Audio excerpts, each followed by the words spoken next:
ठीक है स्टूडेंट्स, तो हमारे पास व्हीटस्टोन ब्रिज का टॉपिक हमने प्रीवियस लेक्चर में देखा। तो नाउ हमारे पास में न्यूमेरिकल्स हम स्टार्ट करते हैं आज। तो न्यूमेरिकल क्या है, इसमें कैसे न्यूमेरिकल आते हैं बोर्ड एग्जाम में, मोस्ट इंपोर्टेंट न्यूमेरिकल्स हैं। जो न्यूमेरिकल्स मैं आपको बता रहा हूं इससे बाहर बोर्ड एग्जाम में आपके न्यूमेरिकल नहीं आएंगे। ठीक है, तो जो भी व्हीटस्टोन ब्रिज पे न्यूमेरिकल बन सकते हैं तो आज वो देखेंगे। तो यहाँ पर जो फर्स्ट क्वेश्चन है इसमें आपसे पूछा गया है कि ये आपको सर्किट डायग्राम गिवन है, यहाँ पर ए और बी के अक्रॉस जो वोल्टेज लगी हुई है वो कितनी वोल्टेज है, 4 वोल्ट है।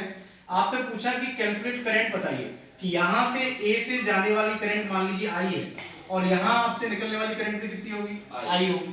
तो हमें आई की वैल्यू को क्या करना है, कैलकुलेट करना है।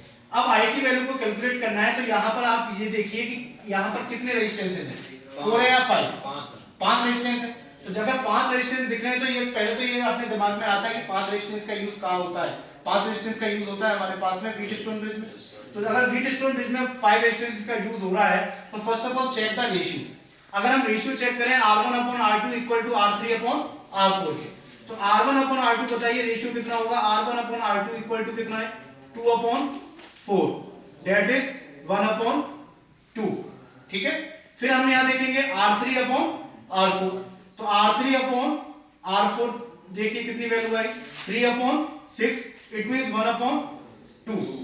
R1/R2 और R3/R4 दोनों एक दूसरे के क्या है, इक्वल।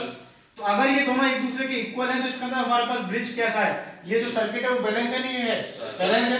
तो इसका मतलब देयरफॉर यहां लिख देते हैं R1/R2 equal to R3/R4 equal to 1/2।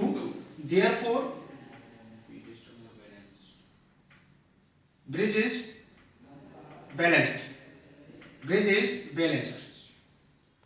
अगर ये ब्रिज बैलेंस्ड है तो ये जो बीच वाला रेजिस्टेंस है क्या इसके अंदर कोई करंट जाएगी, नहीं जाएगी, क्योंकि मैंने आपको बताया था पहले थ्योरेटिकल के अंदर कि Ig equal to 0 then we can say that R1/R2 equal to R3/R4। तो जब इसके अंदर करंट नहीं जा रही तो इस रेजिस्टेंस को हम क्या कर सकते हैं, नेगलेक्ट कर सकते हैं, हटा सकते हैं।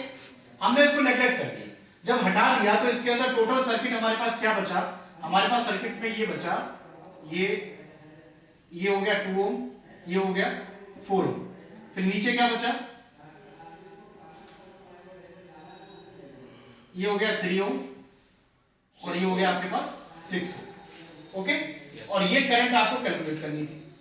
अगर मैं यहां से पूछूं आपसे कि टोटल मुझे रेजिस्टेंस की वैल्यू बता दो, तो टोटल रेजिस्टेंस आप कैसे कैलकुलेट करेंगे, 2 और 4 कितने हो गए, 6, 3 और 6 कितने हो गए, 9। तो अगला जो सर्किट बनेगा उस केस में ये हो जाएगा आपके पास, ये हो गया 6 ओम, ये हो गया 9 ओम, ये हो गया आई। अब मुझे इसमें क्या बतानी है, टोटल रेजिस्टेंस।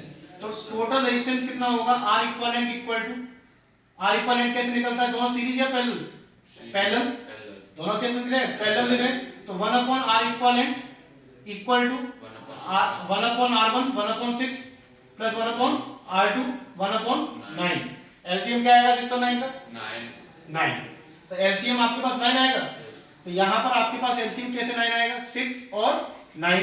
चेक करो यहां पर 3 2 जा 6, 3 3 जा 9, 2 1 जा 2, 3, ये हो गया 3, तो 3 3 जा 9, 9 2 जा 18, तो एलसीएम इज 18। तो यहां पर हमारे पास एलसीएम कितना आ गया, 18 आ गया। 18 एलसीएम 6 3 जा 18, तो 3 प्लस 9 2 जा 18, तो 2 हो गया, that is 5/18। Yes sir, 5/18। So we can calculate R equivalent equal to 18/5. Sir. That is 3.6. तो that is 3.6 ओम। तो इस सर्किट का टोटल रेजिस्टेंस कितना निकल के आया, 3.6 ओम निकल के आया हमारे पास। ये आपको क्लियर है, टोटल रेजिस्टेंस कितना हो गया, 3.6 ओम। हमें करंट निकालनी है, टोटल वोल्टेज गिवन है, तो करंट की वैल्यू हम साइड में कैलकुलेट करें यहां पर। तो करंट कितना होगा, total voltage upon total resistance. Total voltage कितनी है 4, रेजिस्टेंस कितना निकाला 3.6, पॉइंट हटाएंगे 0 बढ़ाएंगे, तो अब आपके पास 40/36। ठीक है, अब इसे आप कैंसिल आउट कर लीजिए, 2 1 जा 2, 2 8 जा 16, 20, 2 9 जा 18, 10, तो that is I equal to 10/9 ampere. ये आपके पास करंट क्या हो गई, टोटल करंट हो गई। ठीक है, अब क्या होता है कि न्यूमेरिकल में कभी ये पूछ ले वो कि आप 2 ओम और 4 ओम में करंट जाने वाली करंट की वैल्यू बताइए, मतलब यहाँ पे मान ली आई गई, यहाँ पर कितनी गई I1 और यहाँ कितनी गई I2। आपसे पूछ रहा है I1 की वैल्यू बताओ। कहानी तो कुछ इस तरीके की हो गई, कहानी हमारे पास इस तरीके की हो गई कि दो रेजिस्टेंस है, एक रेजिस्टेंस ये है, एक रेजिस्टेंस ये है, और दोनों रेजिस्टेंस आपस में कैसे लगे हुए हैं पैरेलल, और ये R1 हो गई और ये R2 हो गई। इसमें करंट I1 जा रही है, इसमें करंट I2 जा रही है, और टोटल करंट कितनी है I। आपसे पेपर में पूछ रहा है कि I1 बताइए, तो इसका फॉर्मूला ध्यान रखिएगा। फॉर्मूला ये है कि आपके पास अगर I1 करंट पूछ रहा है तो टोटल करंट का मल्टीप्लाई हो जाएगा, अपोजिट वाला रेजिस्टेंस लेना है, तो अपोजिट वाला रेजिस्टेंस कौन सा है R2, नीचे टोटल रेजिस्टेंस लेना है R1 प्लस R2। आप सपोज करो मैं यहां इस क्वेश्चन में आपसे पूछूं मुझे I1 की वैल्यू कैलकुलेट करके दीजिए, तो यहां I1 ऊपर फ्लो कर रहा है, I1 कैसे कैलकुलेट करोगे, ऊपर I1 की वैल्यू के लिए टोटल करंट, पहले क्या है टोटल करंट कितनी निकाली 10/9, तो पहले तो 10/9 आ गया इनटू किसमें होगा, ठीक अपोजिट वाला रेजिस्टेंस I1 यहां है, तो अपोजिट वाला रेजिस्टेंस कितना है 6 और 3 9, तो टोटल रेजिस्टेंस कितना है 9, तो अपोजिट वाला रेजिस्टेंस कितना हो गया 9 upon total resistance, total resistance कितना है 9 और 2 और 4 6, तो कितना हो गया 9 और 6 15, तो टोटल रेजिस्टेंस हो गया आपके पास 15, 9 से 9 कैंसिल, तो आपके पास कितना आ जाएगा 5 3 15 5 2 10, तो I1 की वैल्यू आ गई 2/3 एंपियर। ठीक है, कोई पूछे तुमसे I2, मान लो I2 पूछ रहा है, I2 की वैल्यू कैसे कैलकुलेट करोगे बताओ, रोहित तुम बताओ। I2 equal to total current कितनी है, टोटल करंट कितनी है यार 10/9 इनटू 9 अपोजिट वाला I2 करंट इसमें देख रही है 9 में जा रही है, लेकिन अपोजिट वाला रेजिस्टेंस कितना है 6, तो 6 आ जाएगा ऊपर, डिवाइड किससे हो जाएगा 15 से, 3 3 9 3 2 6, ठीक है ना। अब यहाँ पे कहना है 5 3 15 5 2 10, तो 4/9।